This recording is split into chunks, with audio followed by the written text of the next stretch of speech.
So Ben has used this as a wonderful excuse to have a good look around a chocolate factory. That's Question not chocolate. one, Ben, is what is that?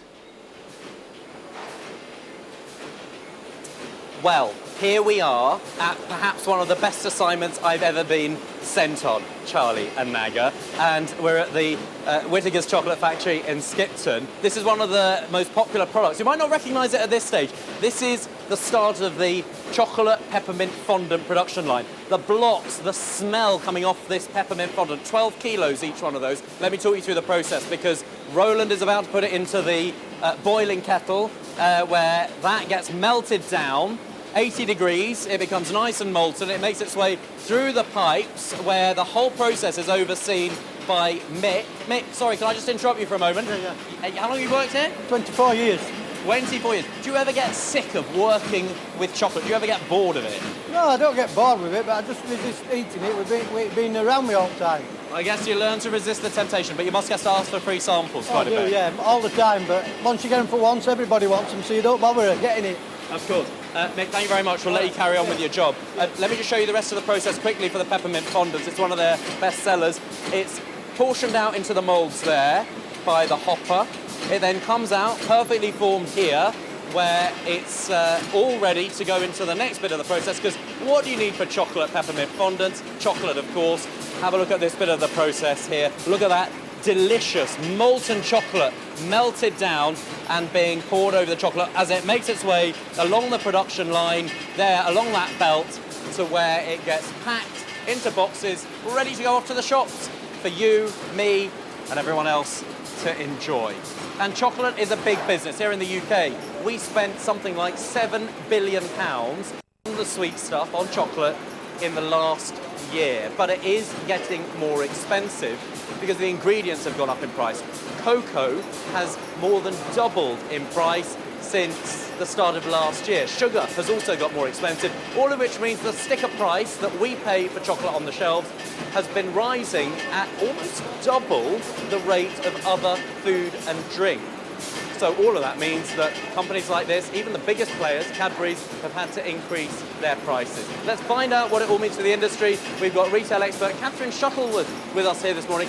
Catherine, thank you so much for joining us at this chocolate factory this morning. I'm sure it was a mission to twist your arm to be here, but we're glad that you're here.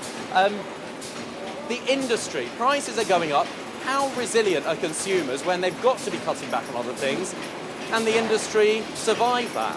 I think the industry can survive it because we all like a little bit of chocolate. But what we're doing in a cost of living crisis is buying a little bit less but spending a little bit more and making sure that our sweet treats are really lovely when we buy them. And there's that growth in the premium end of chocolate, which we've seen an awful lot, and people are buying that for themselves and for gifts. And then when you look at this time of year, Valentine's Day's just been, we've got Mother's Day coming up, Easter's coming up as well.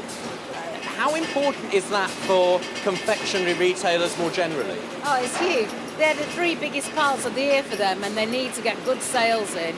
They need to make sure that everybody's putting some confectionery in the basket. And these are the times of year when, if you're careful, as a retailer, you can make some really good sales. But people are going to be looking for good deals on the chocolate they buy this year. Okay, and the trends, what are we buying, what are we not buying? So we're buying nice chocolate, we're buying the premium stuff, the top-end stuff. We're tending not to buy the stuff, really, that's a bit cheaper. We're tending to treat a little bit more and buy things that we really, really enjoy. Dark chocolate and those lovely kind of things we've seen this morning, like ginger and mint. All of those are kind of things we're eating. Okay, Captain, thank you very much. Really good to talk to you and to get your analysis. Now, I have to say, I've been doing my bit to help with quality control, taste testing this morning, but it came with a big warning that there's a rumour this vintage scale, I'm not sure quite how long it's been here, but supposedly, the rumour has it, this is used to weigh visitors when they arrive and when they leave, especially visiting TV presenters, to make sure that they haven't scoffed too many chocolates, the difference between what they weigh when they arrive and when they leave. So I'm quite confident that sitting here, we're not going to get into any trouble.